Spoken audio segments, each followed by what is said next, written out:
Is it political satire or just dirty politics? Some Central Ohio voters are getting a flyer in the mail that seems to identify a Democratic candidate as a Republican.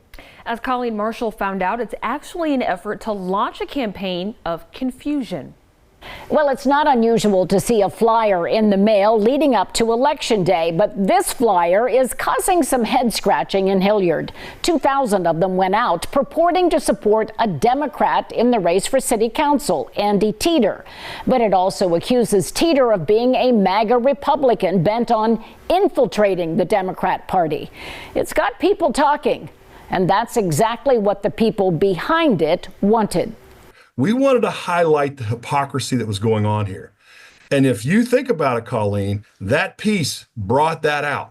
Les Carrier is a member of Hilliard City Council, but also one of a half dozen Republicans who created and mailed out this flyer. It accuses Councilman Andy Teeter, who is running as a Democrat and is endorsed by the Franklin County Democratic Party, of being a MAGA Republican who is trying to infiltrate the Democratic Party. There's nothing in it that's true, and it's just a little bit upsetting that people put out something that is absolutely false. Teeter used to be a Republican, ran in 2 council elections, and served 12 years on the Hilliard School Board as a Republican.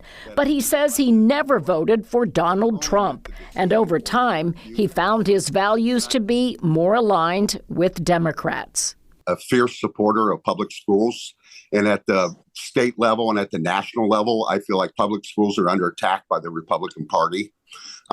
Even when I was Republican, I valued women's reproductive rights.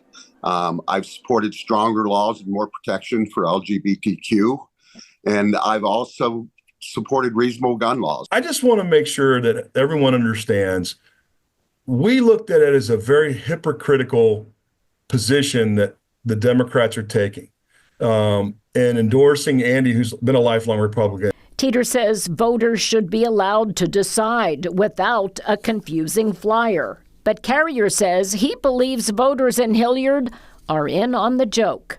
Is it fair for me to say that you view this as satire? Oh, it was absolute. I can't tell you. We think it's political satire. We put it out that way. I think nobody wins when we try to divide people or confuse people. So, is this flyer effective? We'll find out, and we'll let you know on Tuesday. Well, for more on this controversy as we get closer to Election Day, be sure to watch Colleen Marshall on The Spectrum Sunday morning at 10.